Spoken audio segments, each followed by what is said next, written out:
Right, here we have an outline, suspected head gasket. So, just a bit of diagnosis. Normally it's been running really lumpy. There's moisture and all sorts. This was a lot worse inside, and I think it was pressurizing the system. So first thing I do is compression test. So we have number 1.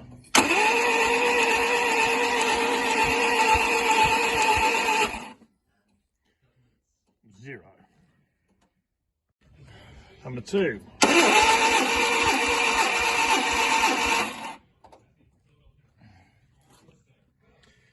At 150.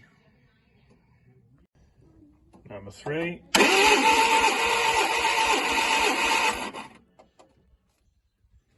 Same 150. All right, number 4.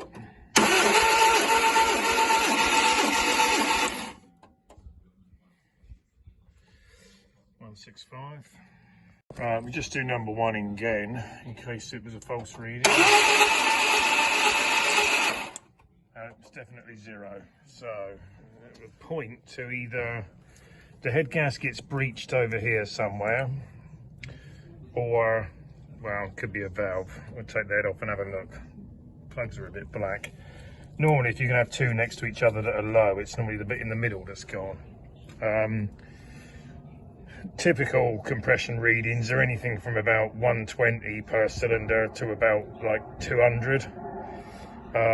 Generally, it's only really concern if there's sort of more than about 10% difference. If you had like 150, 150, 145, 160, I wouldn't think it was unusual. But if you have 150, 150, 150, and then 110, there's an issue. Or like this, 0, 150, 150, 165.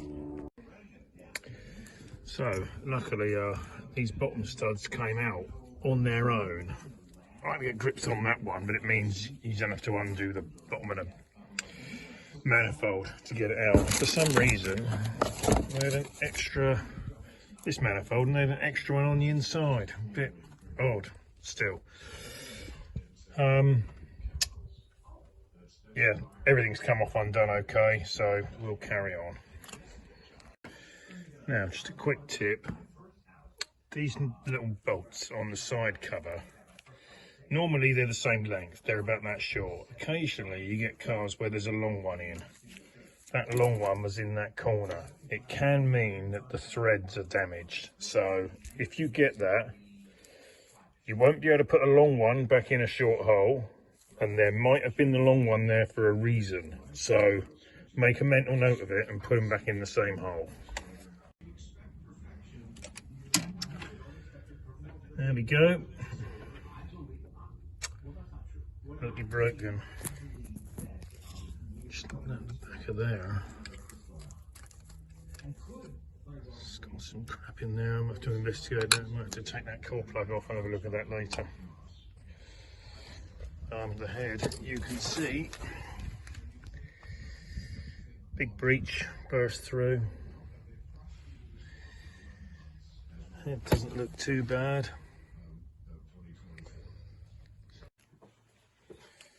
Right, hopefully this works. I'll just tilt it at a slight angle. Right, this is the thinnest feeler gauge in this set anyway, 015.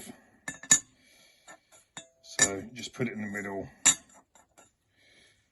check it that way.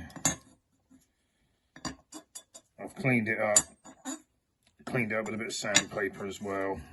As you can see, this bit of sandpaper, and right, just go over it. This engine apparently had quite a bit of work done, only about 1,000 miles ago, even though it was 10 years ago, or a few years, can't remember exactly. But yeah, anyway, this isn't flat. The head gasket breach there is clearly the issue, so it should be good just to put that together. Now, for some reason, they had this soft gasket on there. They had, see the outline there, they had another soft gasket on top, which meant they had step washers on the corner, which is a bit odd. Again, that might have been they couldn't get the exhaust manifold gasket off and didn't want to do a load of other stuff. the metal gasket is against the head. I have always put the metal gasket, the soft gasket against the head and the metal gasket against the carbs. And if you see, there's a little raised bit, and put the raised ring against the manifold, and like that, the concave side against the soft gasket, but that really should go that way. Well, again, in my opinion, that's the way I do it. If you want to do it another way, carry on.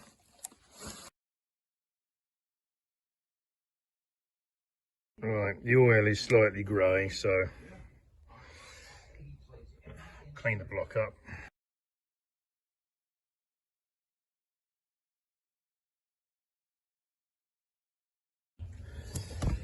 Now, I've said this before on previous videos. Before you tighten the bolts up, you have got quite a bit of artistic license. So when you nib it up, get that as straight as possible, and then the side cover will seal better. Alright, that's torqued up. Now, I did the classic schoolboy error of not putting this hose on first. I even cut it and had it ready with the clips and stuff. Now, if you basically just cut it the right length, just about level with the base of there, so you can just creep it underneath that top one. Put a bit of grease on the inside of each end of the pipe, put a bit of grease around the top of there and top of there, and then just squeeze it on. I mean, if it's stubborn pipe, put it in boiling water, but you can't push it right down and then pull it back up enough to get a clip on. That's actually quite long, so you have got quite a bit of margin. Now, normally I do take the oil filter bases off completely and clean off the side, and then it's easier to put all the bolts in the side. Now, I don't normally do it, but you decide to sort of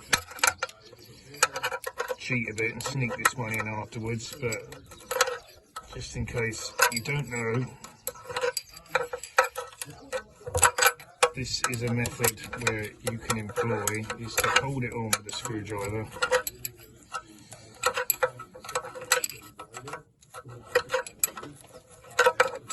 get the spanner on. I mean, if you get it on there straight away, then happy days. You think, yay, I've saved, you know, 15 minutes on a gasket.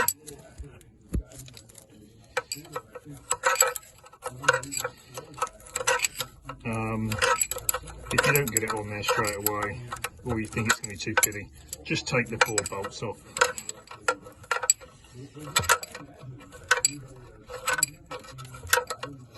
But have I spoke too soon, or is it going up? No, there you go. That's going in. Happy days. Right.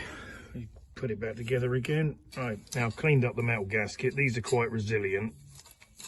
So as long as those little circles that I said earlier were stamped out, as long as they're in good condition, not kinked or anything, it's good enough to go. I've got a new soft bit behind there. So yeah, bolting it back up is straightforward, same way as you undo it all. Right, I don't know if this will work for demonstration purposes, but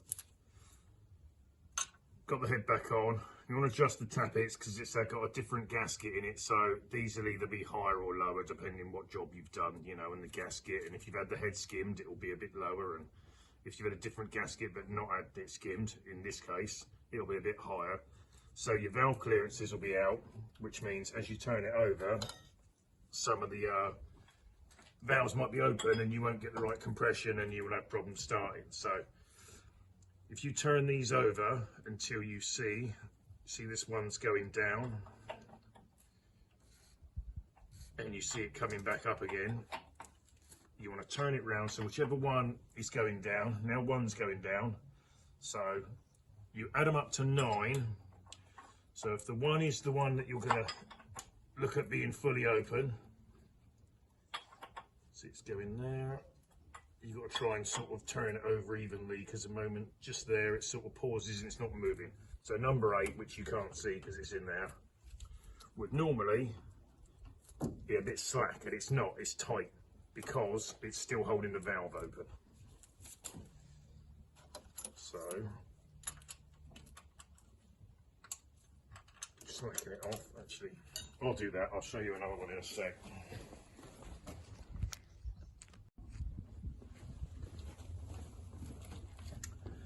Okay, I've just done a couple so you can see it.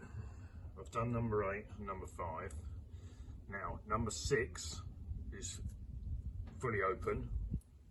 So 6 and 3 is 9. So it's number 3 that we want to do. Number 3 is an exhaust valve, so it's 14. See, you can't get that in there because it's too tight. All the rest have been tight. So, slacken the lock nut. Undo that slightly. You just want to get a light sort of interference fit. About that, bit of resistance. Hold the screwdriver and tighten the lock nut. Check it again. These have got to be done cold because they're all completely out because it's new.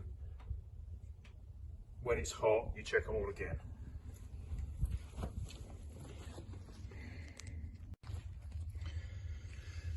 Now, just done number 1.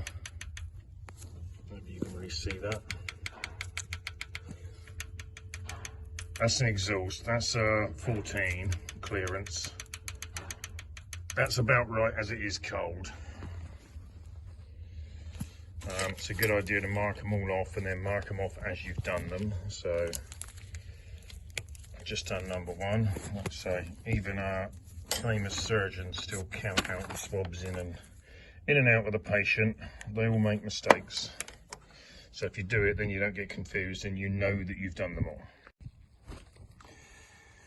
Now, on older engines, when they get really worn, if you have an imaginary, you're looking on this view as a cross section from the end, and you've got the valve and you've got there, you're sticking the feeler gauge in between there. And it might give you a false reading saying that this level is like 12 or 14, when in reality, because the base of the rocker is all worn out, the true reading is that gap between there. So sometimes, like if you say that's a bit of wobble is about normal, it might be better just to run it and then adjust them up and just keep nibbing them up slightly until you quieten it down without them going tight. Sometimes that's the best you can do, unless you want to spend a truckload of money and then rebuild it all. But yeah, the chap said he spent quite a bit of money on this engine a few years ago, so we'll do it up, run it, and then see what it's like. But this was good and it was running before. It was the engine gasket, the head gasket that failed, so it should all be fine and dandy when it's back in. Okay, compression test.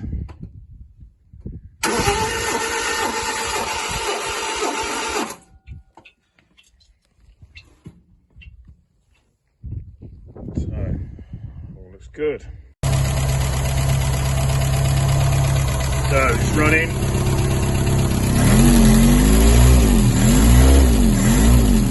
I'm putting new distributor cap and leads on. So, just going to warm it up. Change the oil and check the valve clearance again, and we should be good to go. Are you happy now? So, new plugs and water, and it's running lovely. Right, that's just warming up. If anyone wonders, I was turning the engine over using this cut-off spanner. This has got an electric fan on it, but when it's got no plugs in, you can turn it over okay just using the fan.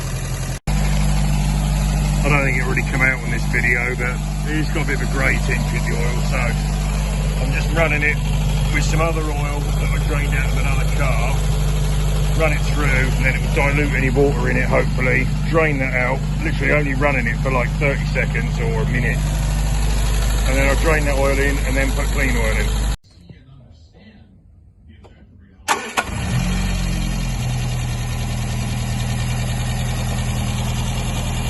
Lovely.